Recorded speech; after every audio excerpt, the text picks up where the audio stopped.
The dust on Bridget Zimmerman's fingers mixed with the copper pennies she counted for the third time, knowing the number would not change no matter how desperately she wished it would.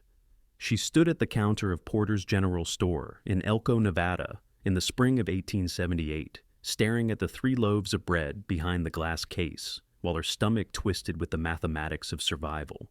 Her younger sister, Molly, waited outside with their broken wagon, and the 2 of them had been rationing stale biscuits for 3 days since their father died of pneumonia on the trail from California. The storekeeper, a thin man with spectacles that reflected the afternoon light, watched her with neither sympathy nor impatience, simply waiting for her decision like he had seen this scene play out 100 times before in this unforgiving silver mining town.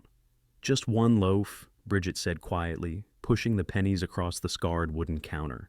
Her dress, once a respectable blue calico, hung loose on her frame, the fabric faded and torn at the hem from weeks of hard travel. She was 20 years old, but felt ancient in that moment, carrying the weight of responsibility for her 17-year-old sister, and no clear path forward in a town where they knew no one and had nowhere to go. The bell above the door chimed, and she did not look up, too focused on watching the storekeeper wrap the single loaf in brown paper. She heard bootsteps, the jingle of spurs, the creak of leather, but Elko was full of cowboys and miners and drifters, and she had learned quickly not to draw attention to herself.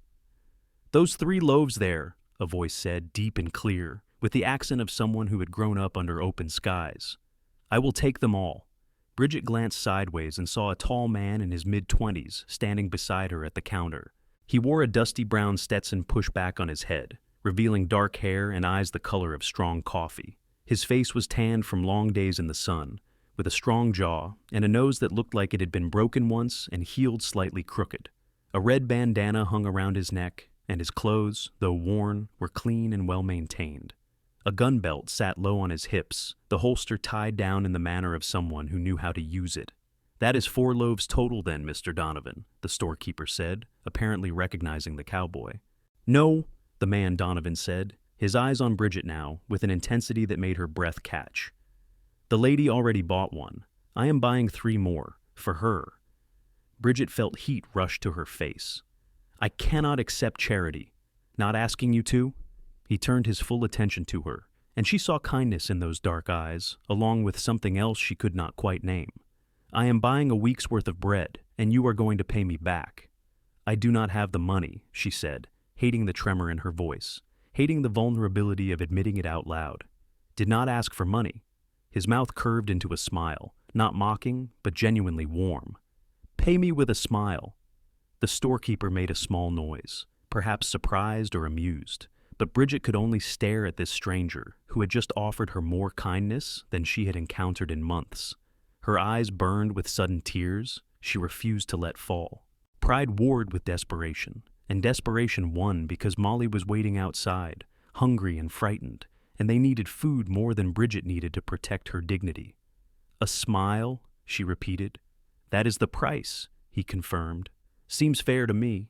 You look like you have not had much reason to smile lately, so it is probably worth more than a few pennies." Despite everything, despite the grief and fear and exhaustion that had become her constant companions, Bridget felt her mouth curve upward. It was a small smile, tentative and fragile, but real. The cowboy's own smile widened in response, transforming his face from handsome to something altogether more dangerous to her carefully guarded heart. "There we go," he said softly. "Worth every cent. Porter, wrap up those loaves for the lady."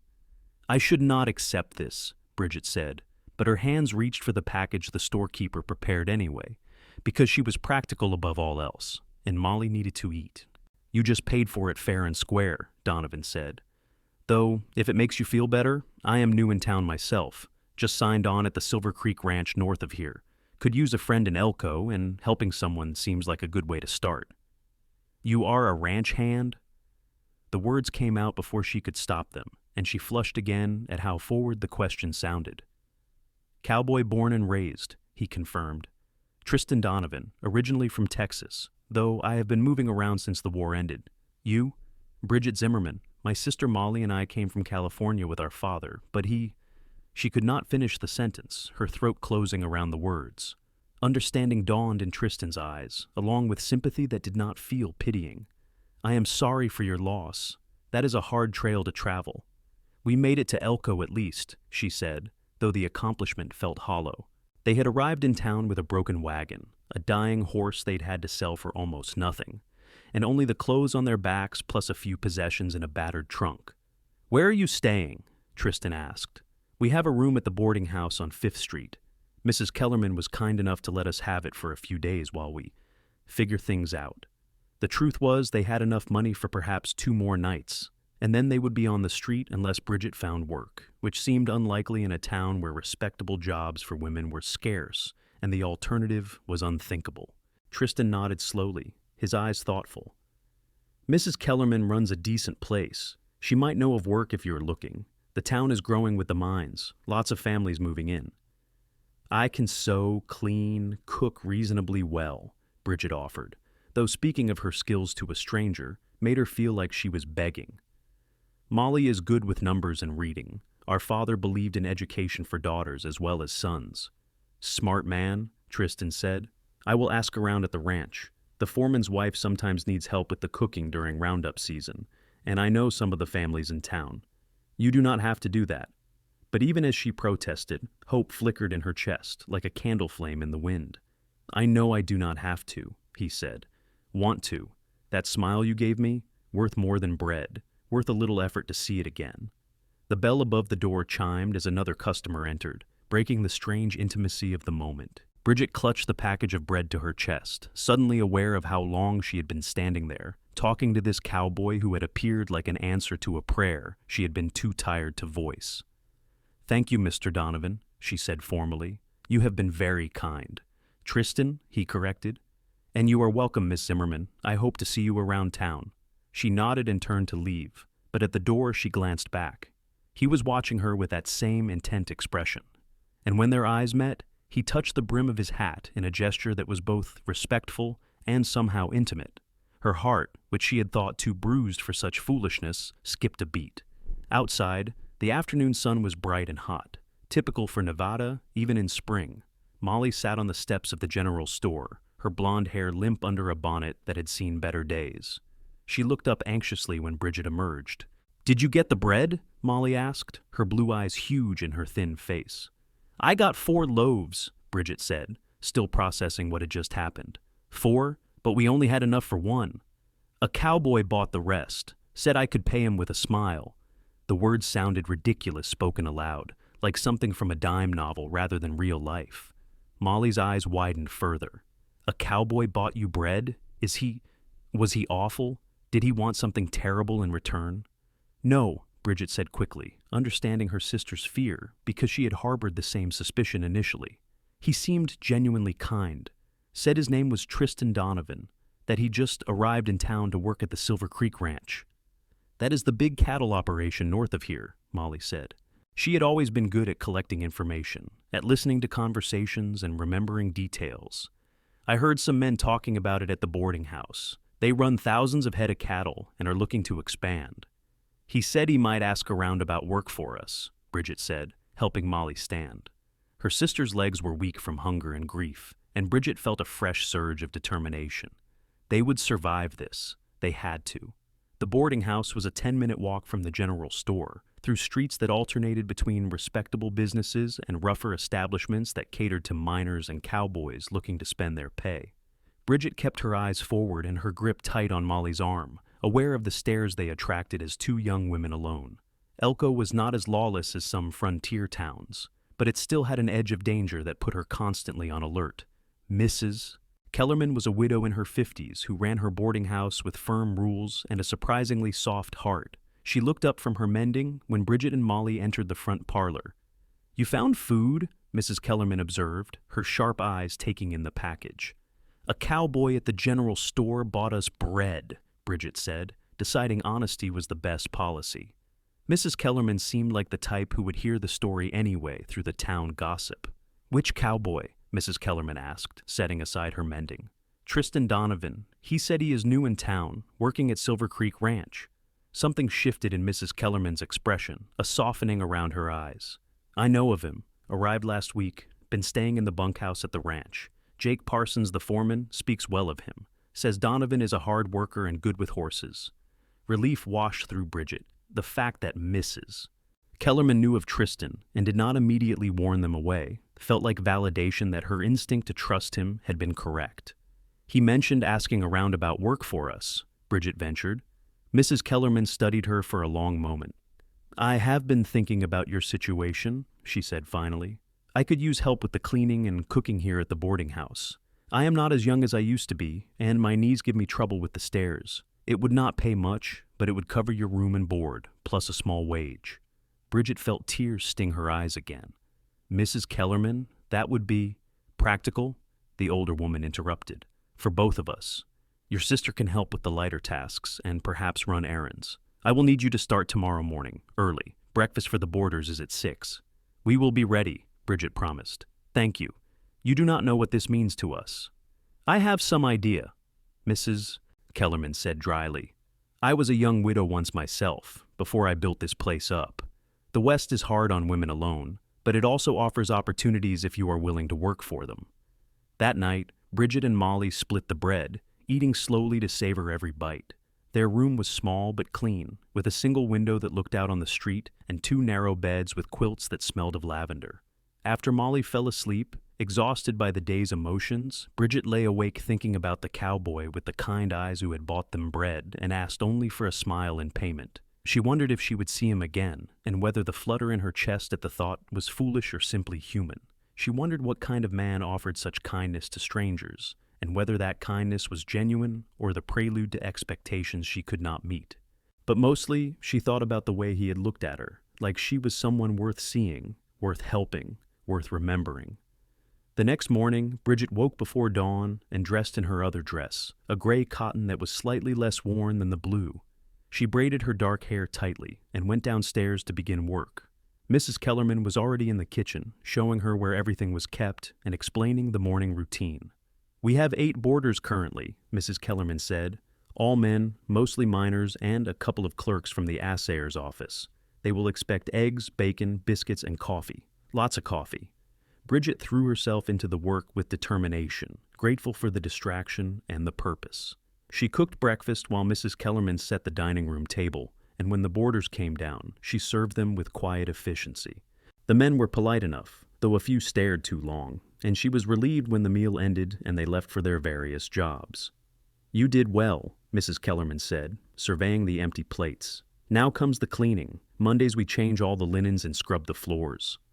The work was hard but not unbearable, and Bridget fell into a rhythm, her body grateful for the distraction from her thoughts.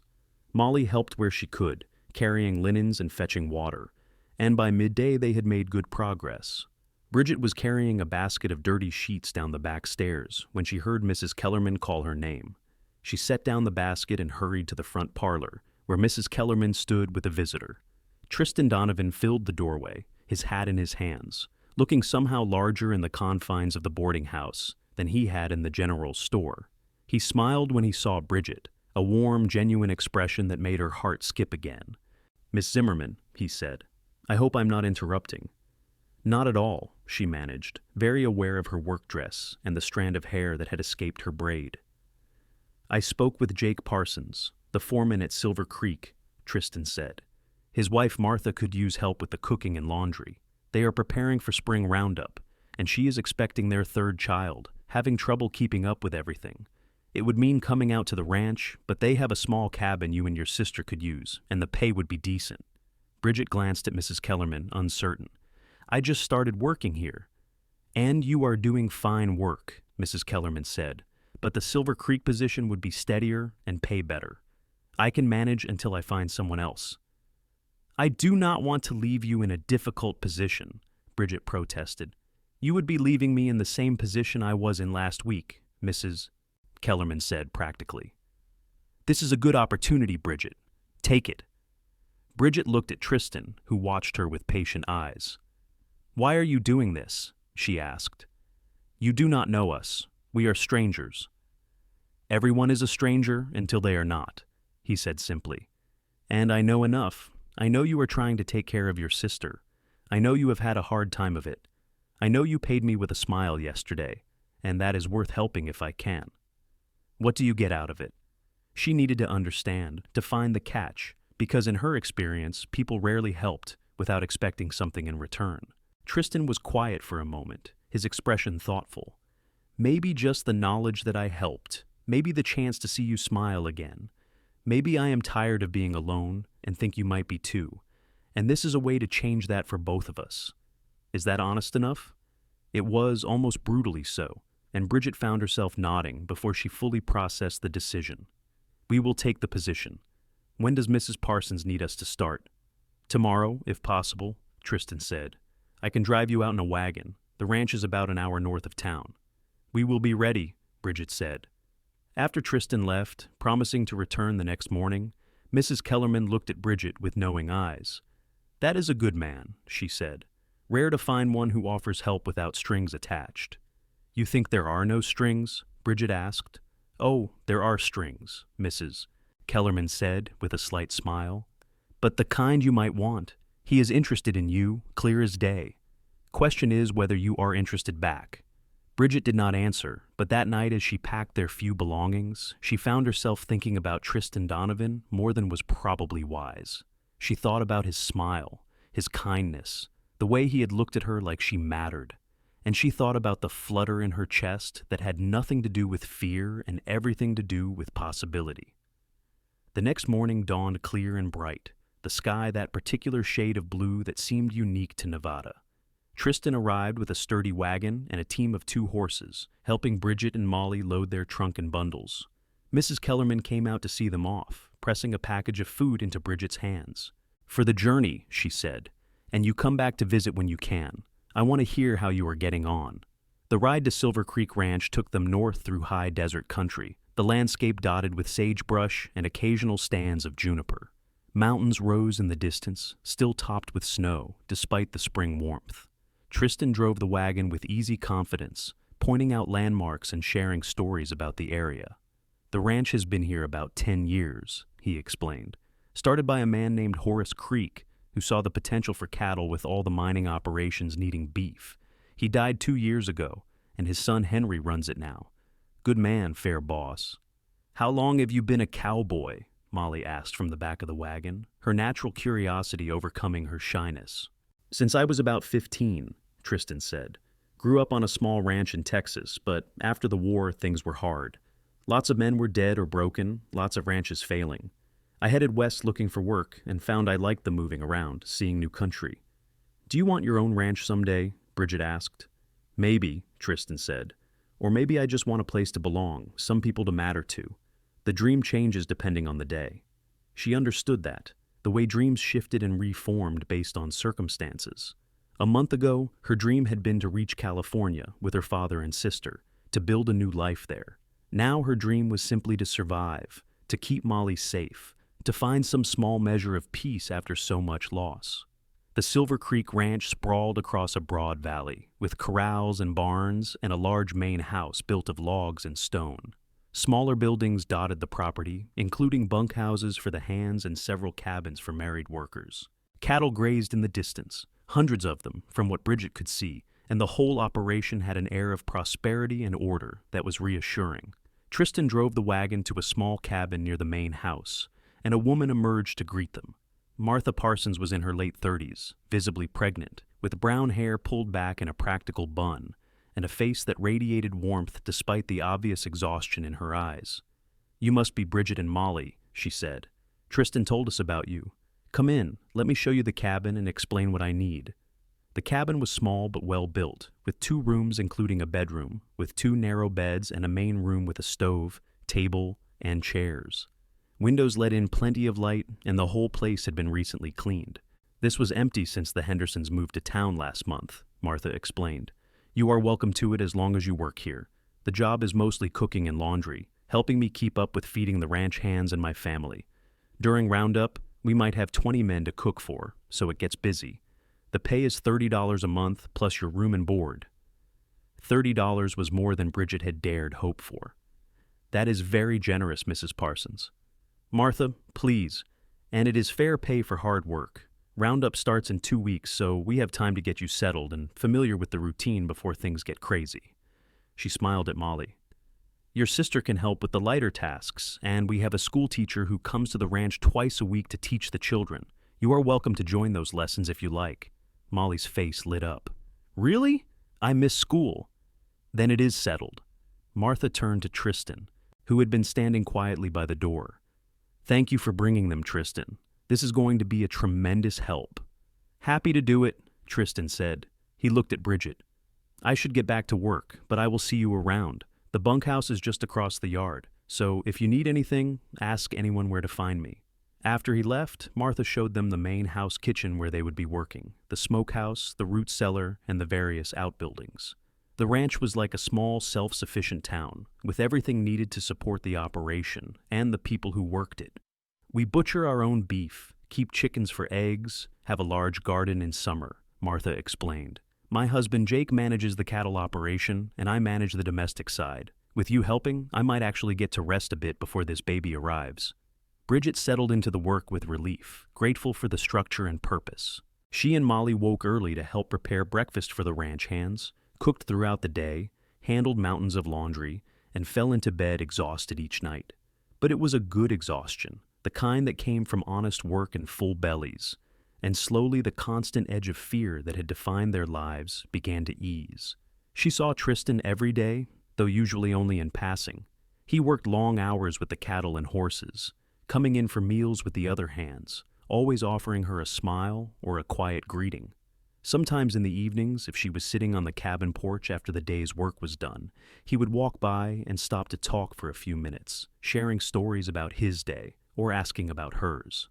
"You are settling in well," he observed one evening, about a week after their arrival. He sat on the porch steps while she occupied the single chair, the spring twilight soft around them.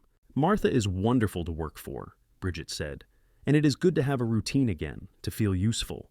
"You look less tired," Tristan said, "not so worn down." "Regular meals and a bed will do that," she said lightly, though his observation pleased her more than it should. She was aware that she did look better, that her dress no longer hung quite so loosely, and the shadows under her eyes had faded. "It suits you," he said quietly. "The peace." "It has been a long time since I felt peaceful," she admitted. "Even before my father died, the journey west was hard. We left California because he heard there was opportunity in Nevada, but he never regained his health after the winter. I think he knew he was dying, but did not want to worry us. That must have been frightening, knowing you would be alone." "Terrifying," she said honestly. "I am only 20. Molly is only 17. We have no family left, no one to turn to. If not for your kindness and Mrs. Kellerman's and Martha's, I do not know what would have happened to us." "You would have found a way," Tristan said with conviction. "You are stronger than you think." "I do not feel strong. I feel like I am barely holding together." "That is what strength is," he said. "Not falling apart when you have every reason to. Keeping going when it would be easier to give up. You have been doing that for months by the look of it, and you are still standing. That is strength." His words settled into her chest, warming something that had been cold for a long time. "You have a way of saying things that make me feel better," she said softly. "Good," he said, smiling. "That is the idea." They sat in comfortable silence for a while, watching the stars emerge one by one in the darkening sky. The air smelled of sage and wood smoke, and somewhere in the distance, a coyote howled. It was peaceful and beautiful, and so far from the desperate fear of a week ago that Bridget felt almost dizzy with gratitude. "Can I ask you something?" Tristan said eventually. "Yes. That day in the store, when you counted those pennies, what were you thinking?" Bridget considered the question. "I was thinking that I had failed, that I could not even afford enough bread to feed my sister properly, that our father had trusted me to take care of her, and I was doing a terrible job of it.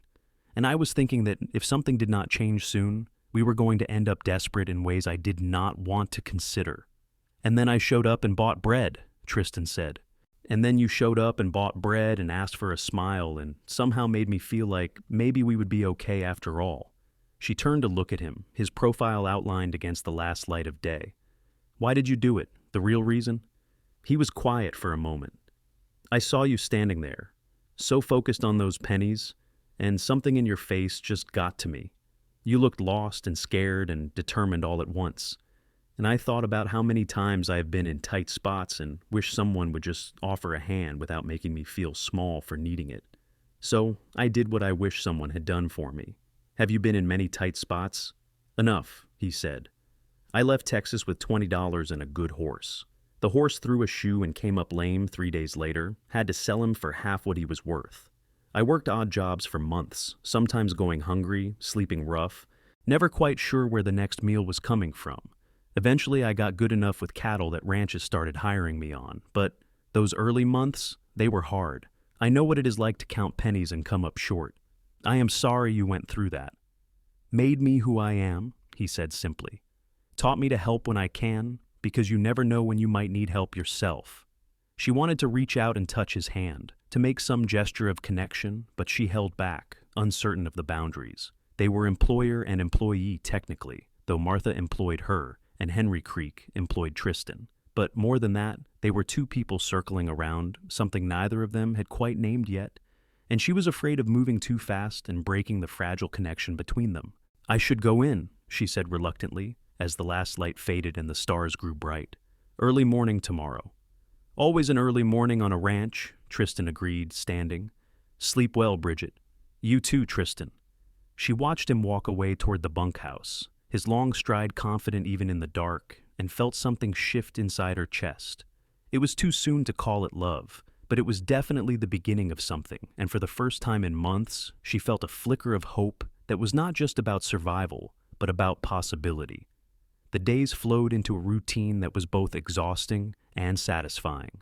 Bridget learned the rhythms of ranch life, the early mornings and long days, the particular needs of men who worked hard physical labor and needed substantial meals to fuel them. Martha taught her tricks for cooking in quantity, for making simple ingredients stretch, for managing time so everything came together at once.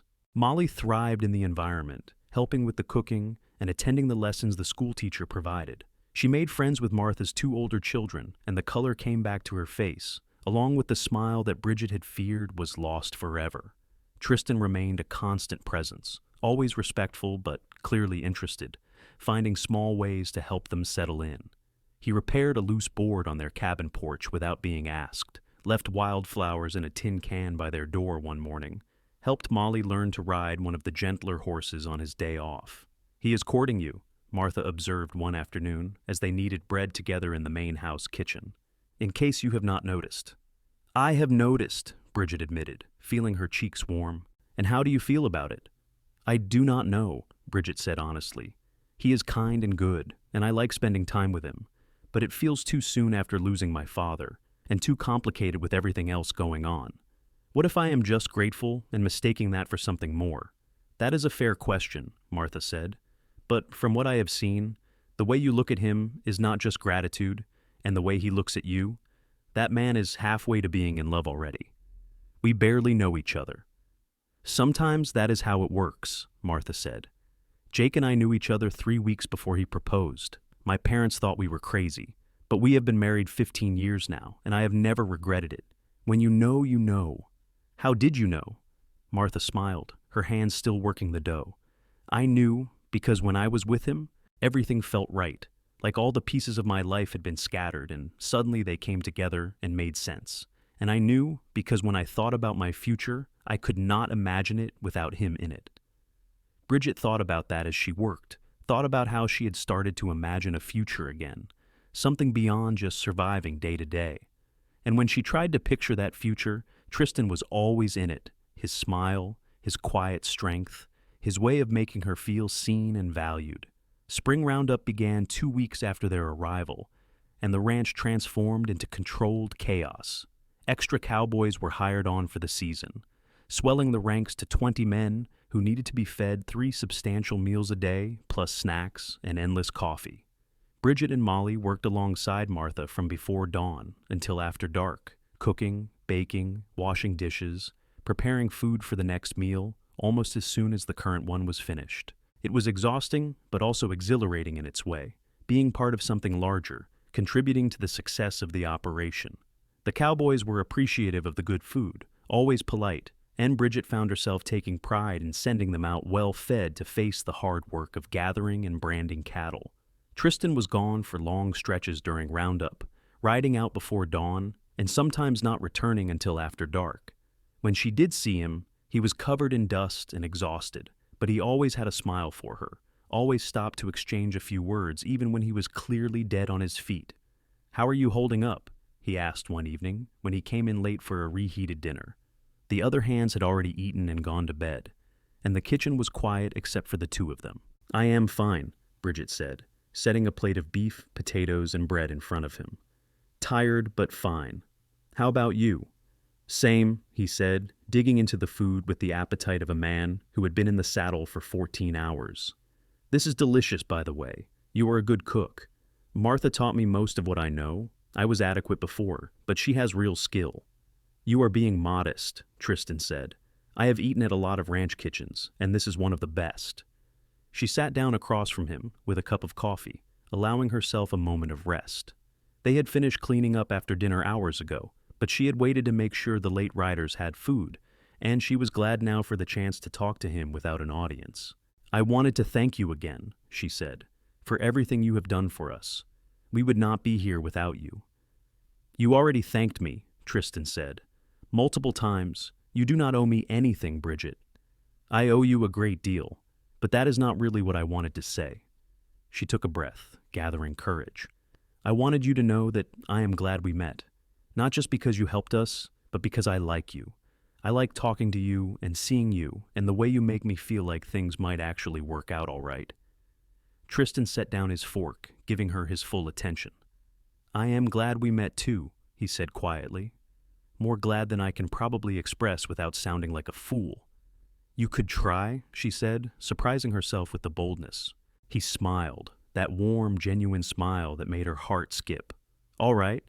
I have been moving around for years, never staying anywhere long, never letting myself get attached to places or people because it was easier that way. Easier to leave, easier not to get hurt. And then I saw you in that general store, counting pennies with this look on your face like you were carrying the weight of the world. And something just clicked in my head. Like maybe I had been moving around looking for something without knowing what it was. And there you were." "That is a lot of weight to put on a chance meeting," Bridget said, but her heart was racing. "Maybe. Or maybe sometimes things happen for a reason. I do not know if I believe in fate or destiny or any of that, but I believe in paying attention when something feels right. And this, you, feels right in a way nothing else has in a long time." She did not know how to respond to that, to the raw honesty in his voice and the way he looked at her like she was something precious. So instead of speaking, she reached across the table and took his hand, lacing her fingers through his. His hand was calloused and warm, and he squeezed gently, his eyes never leaving hers. "I am not good at this," she said, "at knowing what I feel or how to say it. Everything has been about survival for so long that I forgot how to think about anything else." "Then do not think," Tristan said. "Just feel. What do you feel right now?" "Happy," she whispered. "Scared. Hopeful. Like, I want to hold your hand and never let go, and also like I should run away before I get hurt." "I am not going to hurt you," he said. "You cannot promise that. People leave. People die. Things happen. You are right. I cannot promise nothing bad will ever happen, but I can promise I will not leave by choice. I can promise that if you give me a chance, I will do my best to make you happy. Is that enough?" It should not have been enough, not after knowing each other such a short time, not with so much uncertainty still in their lives. But Bridget looked at him, at the sincerity in his dark eyes and the strength in his hand holding hers, and decided that maybe sometimes you had to take a leap of faith. "Yes," she said, "it is enough." He stood, drawing her up with him, and for a moment they just stood there, hands clasped, the kitchen warm and quiet around them. Then he reached up with his free hand and gently tucked a strand of hair behind her ear, his touch feather light. "I would like to court you properly," he said, "if you are willing. I know we are both busy with Roundup, but after that settles down, I would like to take you into town, maybe to dinner or a dance. I would like to do this right." "I would like that too," Bridget said. He smiled, and then, very slowly, he leaned down and kissed her forehead, a chaste, gentle touch that nevertheless sent warmth flooding through her entire body. When he pulled back, his eyes were bright. "I should let you get some rest," he said. "Early morning tomorrow." "Always an early morning," she agreed, echoing his words from weeks ago. She walked him to the kitchen door, reluctant to let go of his hand, but knowing they both needed sleep. At the threshold, he turned back. "Bridget?" "Yes?" "Thank you for the smile. It was worth it." She understood he was not talking about the smile in the general store, but the one she was giving him now, the genuine expression of happiness that felt strange and wonderful after so long. "You are welcome," she said softly. After he left, she stood in the doorway for a long moment, watching the stars and thinking about how life could change so quickly. A month ago, she had been desperate and afraid, with no clear path forward. Now she had work, a home, and the beginning of something with a good man who looked at her like she hung the moon. It felt almost too good to be true, and she sent up a silent prayer that it would last. The rest of Roundup passed in a blur of work and stolen moments with Tristan. They were never alone for long, always surrounded by the bustle of ranch life, but they found ways to connect. He started coming into the kitchen early, before the other hands, to help carry water or wood, using the time to talk. She made sure to save him the best portions at meals, a small gesture he noticed and appreciated. Sometimes in the evenings, they would sit on the cabin porch together, with Molly as an unofficial chaperone, just talking about their days and their dreams. Martha watched their growing relationship with approval, and even Jake, the taciturn foreman, made a comment about Tristan seeming happier than usual.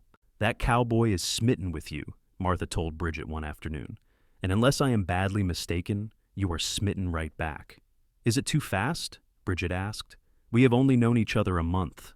"My grandmother knew my grandfather for 2 weeks before they married," Martha said. "They were together 50 years before he died.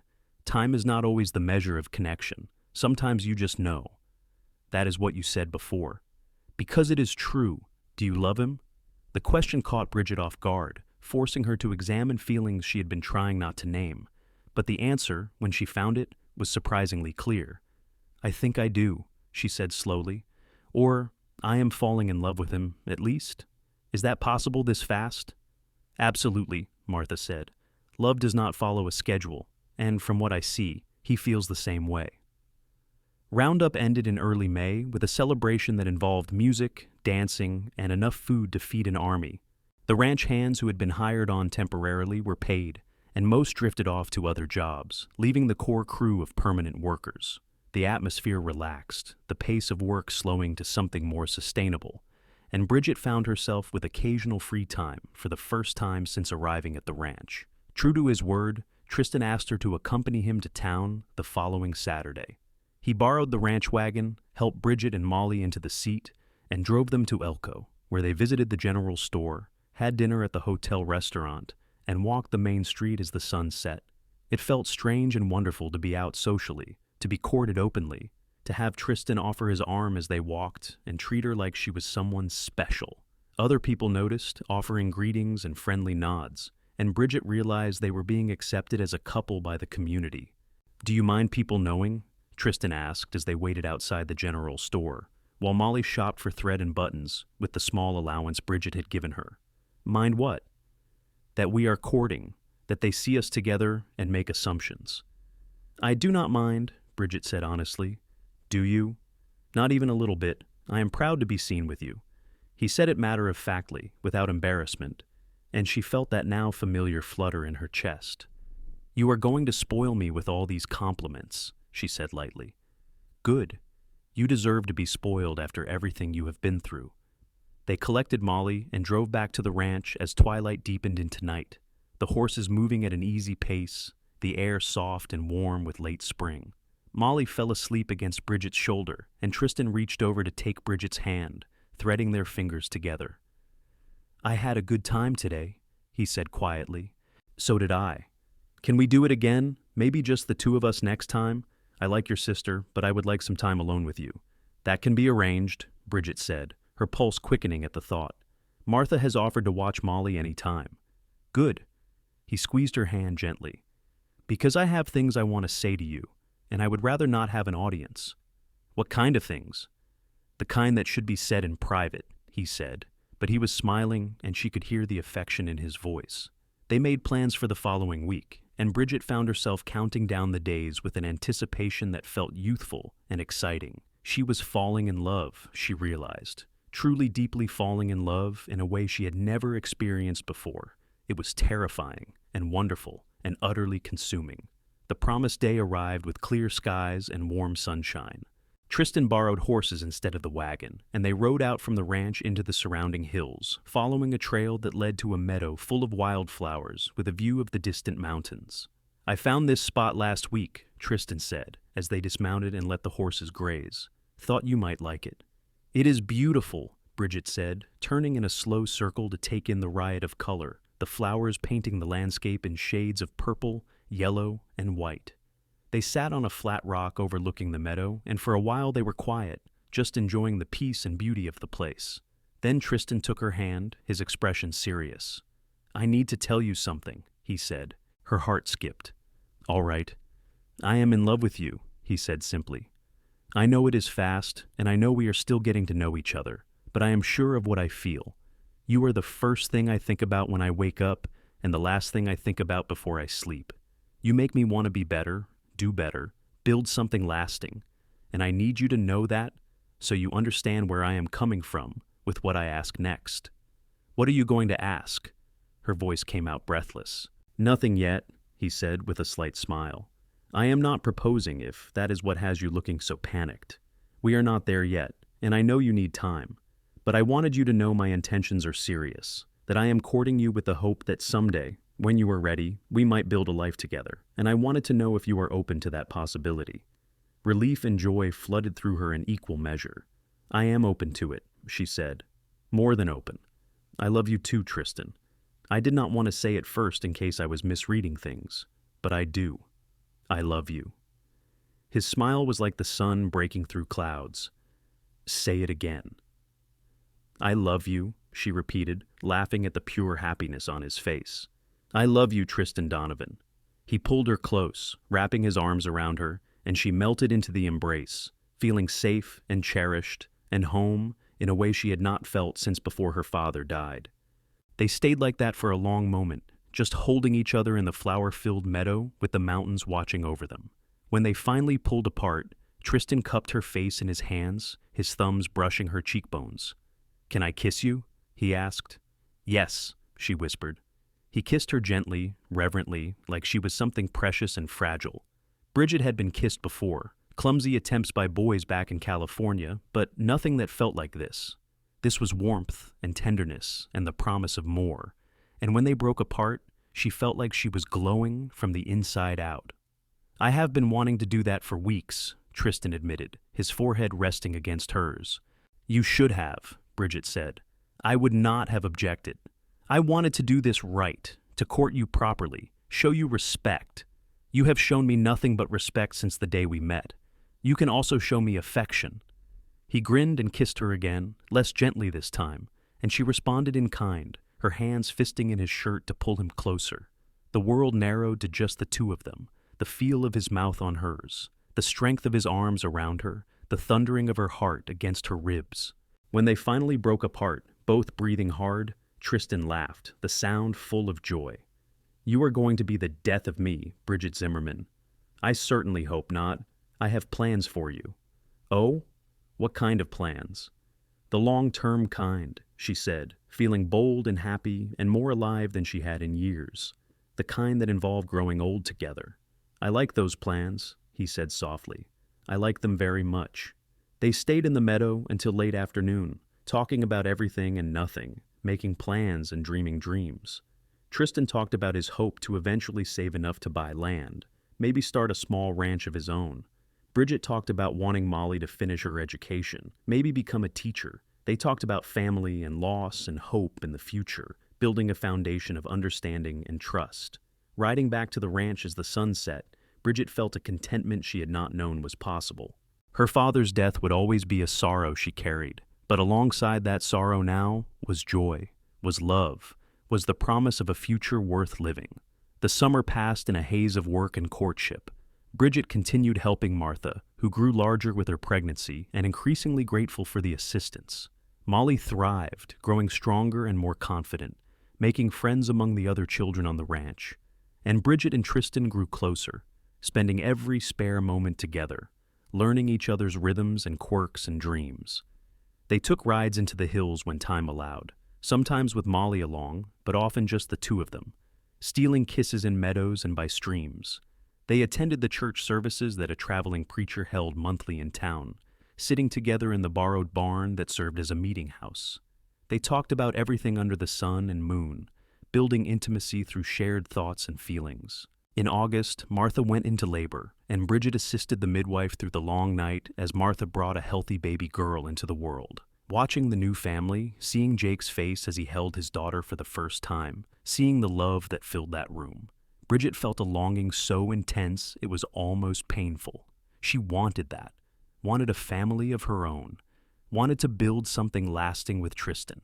"You are thinking loud," Tristan said one evening when they were sitting by the creek that ran through the ranch property. It was late September, the air cooling with the approach of autumn, the aspens in the mountains turning gold. "I am thinking about the future," Bridget admitted. "What about it? I want one, with you." She turned to look at him, finding courage in the love she saw in his eyes. "I know we have only been together 5 months, but it feels right. You feel right, and I do not want to wait anymore." Tristan was quiet for a moment, and fear flickered through her that she had pushed too hard, moved too fast. But then he smiled, slow and warm and wonderful. "I have been carrying this around for a month, waiting for the right moment," he said, reaching into his pocket. He pulled out a small box and opened it to reveal a simple gold band with a small ruby. "It was my grandmother's, the only thing I have from my family. I was going to wait until winter, make it a 6-month courtship because that seemed proper. But if you are ready, then I am ready. Bridget Zimmerman, will you marry me?" Joy exploded in her chest, so intense she felt tears spill over. "Yes," she said, laughing and crying at once. "Yes, of course, yes." He slipped the ring onto her finger, and it fit perfectly, the gold warm against her skin. Then he was kissing her, and she was kissing him back, and the world was perfect in that moment. Absolutely perfect. They married in October, in the same borrowed barn where they attended church services, with the entire ranch in attendance plus half the town of Elko. Martha had sewn Bridget a simple but beautiful dress in ivory cotton, and Molly stood up as her witness. Jake stood with Tristan, and the traveling preacher performed the ceremony, his voice solemn and sure as he bound their lives together. Bridget felt like she was floating through the day, everything tinged with magic and wonder. Tristan looked handsome in a new suit, his eyes never leaving her face, and when he said his vows, his voice was steady and clear. "I promise to love you and cherish you and stand by you through whatever comes. I promise to work hard and provide for our family. I promise to make you smile every day for the rest of our lives." When it was her turn, Bridget's voice shook, but her words were sincere. "I promise to love you and support you and be your partner in all things. I promise to build a home with you, to face the future together. I promise to remember that I paid for bread with a smile, and to keep giving you that smile for as long as we both shall live." There was laughter at that, warm and affectionate, because by now the story of their meeting had spread through the community, becoming a touchstone of their relationship. The preacher pronounced them husband and wife, and when Tristan kissed her, the assembled crowd cheered. Bridget felt like her heart might burst from happiness. The celebration afterward was simple but joyful, with food and music and dancing. Tristan whirled Bridget around the barn floor, both of them laughing, and she caught glimpses of Molly dancing with one of the young ranch hands, of Martha holding her baby and watching with satisfaction, of Jake shaking his head but smiling at the spectacle. "Happy?" Tristan asked as they paused to catch their breath. "Happier than I thought possible," Bridget said honestly. 6 months ago, I was counting pennies and terrified, and now I am married to a wonderful man and surrounded by friends. It feels like a dream." "If it is a dream, I never want to wake up," Tristan said, pulling her close. They spent their wedding night in their little cabin, which the other women had decorated with wildflowers and clean linens. Molly was staying with Martha to give them privacy, and for the first time, they were truly alone as husband and wife. Bridget was nervous, her experience limited to what her mother had told her long ago, and whispered conversations with Martha. But Tristan was gentle and patient, taking his time, making sure she felt safe and cherished. Their lovemaking was tender and sweet, a physical expression of the love they had been building for months. And afterward, lying in his arms, Bridget felt complete in a way she had never experienced. "I love you," she whispered into the darkness. "I love you too," he replied, his arms tightening around her. "More than I can say." They settled into married life with surprising ease. Bridget continued working for Martha, though now she came home to Tristan in the evenings, cooking dinner in their cabin, sharing their days, building routines and rituals. Tristan worked hard at the ranch, proving himself so valuable that Henry Creek gave him a raise and increased responsibilities. Winter came, blanketing the high desert in snow, making the work harder, but also creating a kind of cozy intimacy. On long winter evenings, they would sit by the stove, Bridget mending or knitting, Tristan reading aloud from whatever books they could borrow, Molly often joining them for dinner and conversation before retreating to the small room they had partitioned off for her. Spring came again, bringing warmth and new life and the start of another roundup season. Bridget noticed she was pregnant in April, missing her monthly courses and feeling queasy in the mornings. When she told Tristan, his face transformed with joy and wonder. "A baby," he said, his hand going to her still flat stomach. "We are going to have a baby." "Are you happy?" she asked, though she could see the answer in his face. "Happy does not begin to cover it," he said, terrified and excited and grateful, and about a dozen other things, but mostly just so incredibly happy. The pregnancy progressed smoothly, and Bridget continued working until she grew too large and ungainly to be useful. Martha, experienced in such matters, gave advice and reassurance. Molly fussed over her, preparing special foods and making sure she rested. And Tristan was attentive to the point of being almost comical, worrying over every twinge and discomfort. Their son was born in December of 1879, a cold night with stars so bright they seemed close enough to touch. The labor was long and difficult, but when Bridget finally held her baby boy, all the pain was forgotten in the wonder of his tiny, perfect face. "He is beautiful," Tristan said, his voice thick with emotion as he looked at his son. "What should we name him?" They had discussed names, but never settled on anything definite. Now, looking at the baby's serious little face, Bridget knew. "William," she said. "After my father, William Donovan." "William," Tristan repeated, testing the name. "I like it. Hello, William. I am your father, and I am going to do my best by you." The baby made a small noise, and they both laughed, giddy with exhaustion and joy. Becoming parents changed them in ways both expected and surprising. Bridget discovered reserves of strength and patience she had not known she possessed. Tristan proved to be a devoted father, spending every free moment with his son, talking to him, playing with him, helping with the endless tasks of infant care without complaint. Molly was a doting aunt, spending hours with William, singing to him and rocking him. She was 18 now, and courting one of the ranch hands, a steady young man named Peter, who treated her with respect and made her smile. Life settled into a pattern that was busy but fulfilling. Bridget managed their household while caring for William, returning to part-time work for Martha once the baby was older. Tristan continued to excel at his job, and Henry Creek eventually offered him a position as assistant foreman with an increase in pay and the promise of more responsibility. "We could save up," Tristan said one evening as they sat together after putting William to bed. He was 2 years old now, toddling around and getting into everything, a constant source of joy and exhaustion. "Maybe in a few years, we could buy some land, start our own place." "You really want that?" Bridget asked. "To leave Silver Creek?" "Not leave so much as grow," Tristan said. "Henry has been good to us, and we will always be grateful. But I want to build something of our own. Something we can pass down to William and any other children we might have." They had been trying for another baby for months without success, and Bridget felt a familiar pang of disappointment mixed with hope. "I would like that," she said. "Our own place, our own land." "Then we will work toward it," Tristan said, taking her hand. "Together." And they did. Over the next few years, they saved every extra penny, living frugally but contentedly. William grew from toddler to little boy, smart and curious and full of energy. Molly married Peter in a simple ceremony, and they moved to a homestead claim east of Elko, starting their own family. In the spring of 1884, an opportunity arose.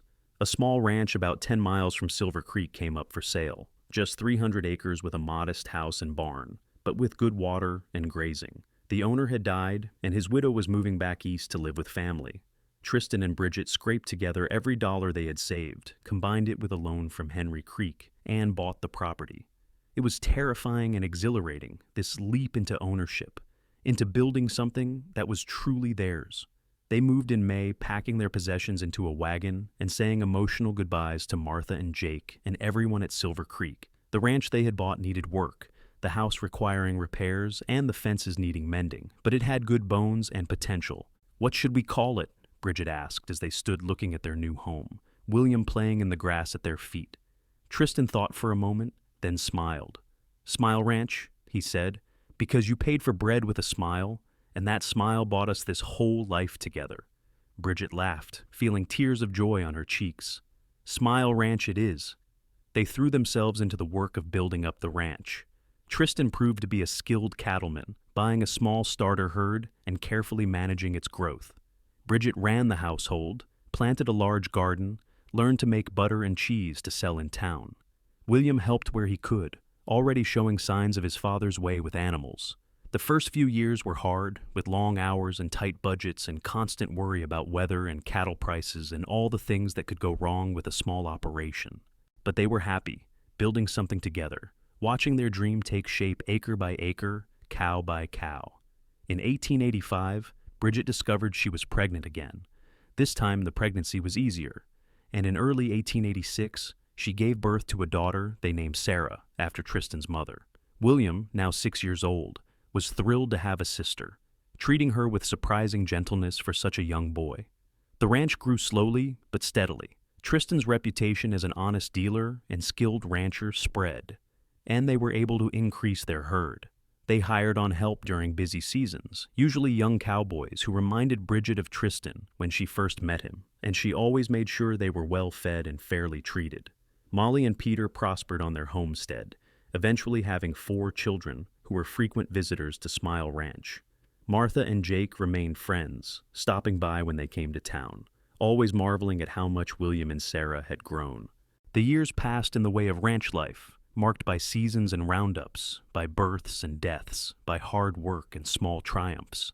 William grew into a serious young man who loved the ranch as much as his father did.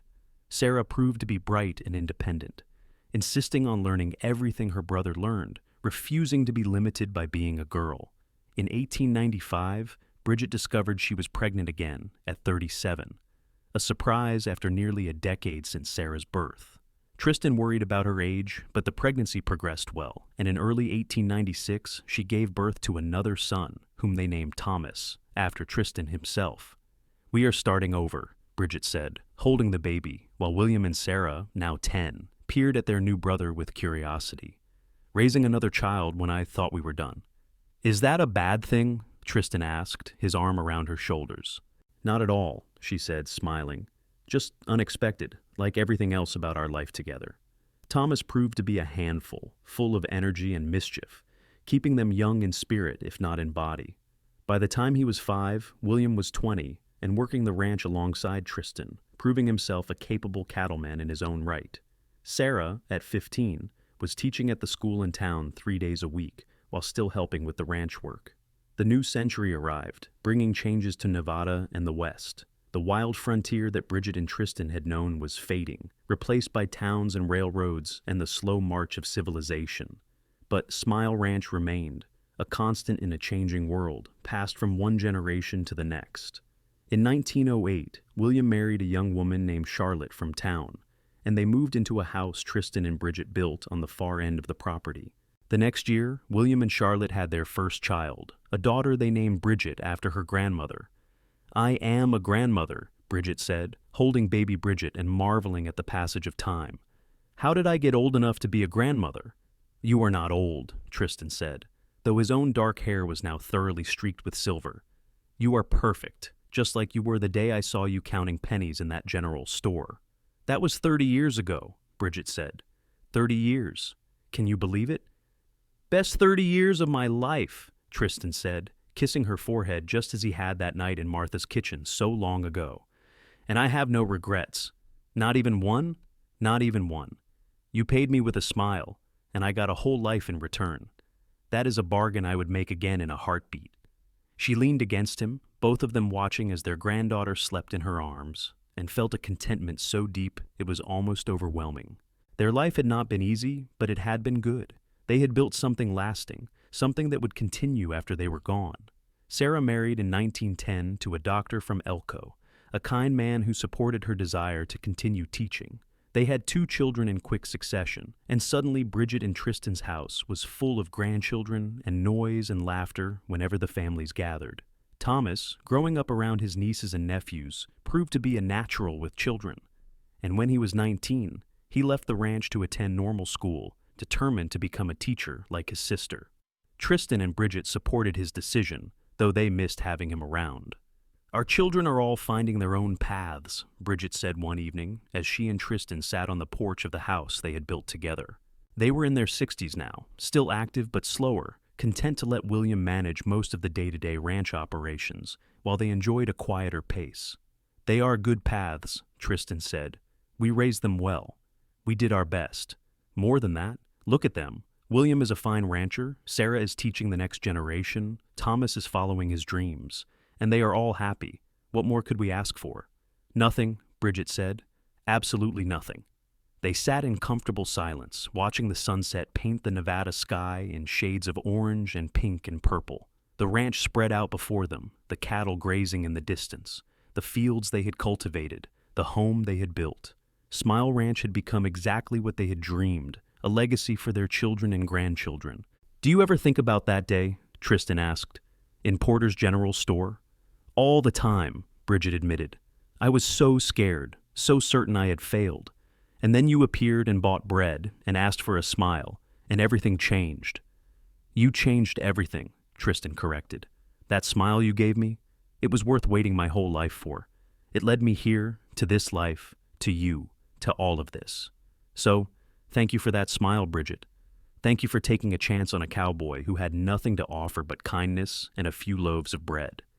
"You had everything to offer," she said, her hand finding his. "You offered me hope when I had none, love when I needed it most, a future when I could not see past the next day. You gave me all of this." "We gave it to each other," he said softly. They sat together as the stars came out, hand in hand as they had been for more than 3 decades, 2 people who had found each other in the unlikeliest of circumstances and built a life that exceeded anything they could have imagined. The girl who counted pennies and the cowboy who bought bread had become partners, lovers, spouses, parents, grandparents, and through it all, best friends. In 1915, they celebrated their 35th wedding anniversary with a party that filled the ranch house to bursting. All 3 children were there with their spouses and children, along with Molly and Peter and their grown family, Martha and Jake, who were now quite elderly, and friends from across the county. The house rang with laughter and music, and at one point, Tristan pulled Bridget out onto the porch for a moment of quiet. "Dance with me," he said, even though there was no music outside. "There is no music," she protested, laughing. "We will make our own," he said, pulling her into his arms and swaying gently. They danced in the starlight, moving to a rhythm only they could hear, and Bridget rested her head against his chest, listening to the steady beat of his heart. This man who had bought her bread and asked for a smile had given her everything: love, family, security, joy, a life worth living. "I love you," she whispered. "I love you too," he replied. "Always have, always will." The years continued their steady march. Tristan and Bridget grew older, slowing down but never stopping, still active in ranch life and their family. More grandchildren arrived, eventually followed by great-grandchildren, and the house that had once sheltered just the 2 of them, plus their children, now served as the gathering place for a sprawling, loving family. William took over full management of the ranch, running it with the same care and skill his father had shown, eventually expanding the operation to include several thousand acres. Sarah continued teaching, becoming beloved in the community, and eventually serving on the school board. Thomas became the principal of the school in Elko, marrying a fellow teacher and having 3 children of his own. In the spring of 1925, Tristan fell ill with pneumonia. Bridget nursed him through it, rarely leaving his side, and though he recovered, he was never quite as strong afterward. They celebrated his 69th birthday in November, quietly, just family, and he seemed content, surrounded by the legacy they had built together. "I have had a good life," he told Bridget that night as they lay in bed together. "Better than I deserved." "You deserved every bit of it," she said fiercely. "You were good and kind and worked hard your entire life. You built all of this." "We built it together," he corrected, as he always did. "Partners, remember?" "Partners," she agreed. He passed peacefully in his sleep in January of 1926, just shy of his 70th birthday. Bridget woke to find him gone, and though she had known this day would eventually come, the pain of it stole her breath. She sat holding his hand for a long time, remembering the cowboy who had bought her bread, who had given her a life beyond her wildest dreams, who had loved her faithfully for 47 years. The funeral was attended by what seemed like half the county. Tristan had been respected and loved, known for his fairness and generosity, and person after person came to Bridget to share stories of how he had helped them, advised them, befriended them. He was a good man, they all said, and Bridget agreed because it was true. The months after his death were difficult. Bridget moved through them in a fog of grief, supported by her children and grandchildren, but feeling the loss of her partner in every breath. She was 67 years old and had never imagined life without Tristan beside her. But slowly, with the persistence of spring following winter, she found her way back to living. She spent time with her family, helped William with the ranch books, read to her great-grandchildren, tended her garden. She lived because that is what Tristan would have wanted, because their life together had been too precious to dishonor with giving up. On a day in late spring, she walked into town to Porter's General Store, which was still operating though, now run by the grandson of the original owner. She stood at the counter where she had once counted pennies, where a kind cowboy had bought her bread and asked for a smile, and she felt Tristan's presence so strongly it was almost physical. "Can I help you, Mrs. Donovan?" the young clerk asked. "Just remembering," she said softly. "This is where I met my husband, 48 years ago." "That is a lovely story," the clerk said. "It was a lovely life," Bridget replied. She lived 10 more years, watched her family continue to grow and prosper, saw the ranch evolve while maintaining its core purpose and values. She told and retold the story of how she met Tristan, of the bread and the smile, until it became family legend, passed down to children and grandchildren and great-grandchildren. She passed peacefully in her sleep in 1936, at 77 years old, surrounded by family in the house she and Tristan had built. Her last words were to William, who sat holding her hand. "I had a good life," she said. "Tell them all I had a good life, that I loved and was loved, and that is all that matters in the end." "We will tell them, Mama," William promised, tears streaming down his face. They buried her next to Tristan on a hillside, overlooking Smile Ranch, under a sky so blue it hurt to look at. The entire family gathered, along with friends from across the county and beyond, to celebrate a woman who had come to Nevada with nothing and built a legacy of love and family. Years later, William's children and grandchildren would still tell the story of their great-grandparents who met in a general store when she was counting pennies for bread. They would tell how the cowboy bought a week's worth and asked her to pay him with a smile. They would tell how that single act of kindness blossomed into a love story that spanned nearly 5 decades, how it created a family and a ranch and a legacy that continued long after both Bridget and Tristan were gone. And they would smile when they told it, because it was a good story, a true story, a story about hope and kindness and the surprising places where love can be found. It was the story of their beginning, of how a desperate girl and a kind cowboy found each other and built something beautiful that outlasted them both. Smile Ranch continued for generations, always remembering its roots, always teaching the young ones about the importance of kindness and the power of a smile freely given. The house Tristan and Bridget built was eventually added onto and modernized, but the original structure remained at its heart, a testament to two people who had loved deeply and built well. On the mantel in the main room, in a place of honor, sat a small wooden box containing 3 things: a faded receipt from Porter's General Store, dated 1878, a simple gold ring with a small ruby, and a photograph of a young couple on their wedding day, both smiling at the camera with joy and hope in their eyes. And sometimes, on spring evenings when the light was just right, you could almost see them there, the cowboy and the girl, dancing on the porch to music only they could hear, Their laughter carried away on the Nevada wind, their love, a permanent part of the land they had claimed and nurtured and passed on to those who came after. Their story ended not with death, but with continuation, with the family they created, the values they instilled, the love they shared. It ended with the knowledge that a single moment of kindness, freely given and gratefully received, can change not just one life, but many, rippling out through time in ways that can never be fully measured or understood. She paid for bread with a smile. He gave her a life worth smiling about. And in the end, that was the greatest bargain either of them ever made.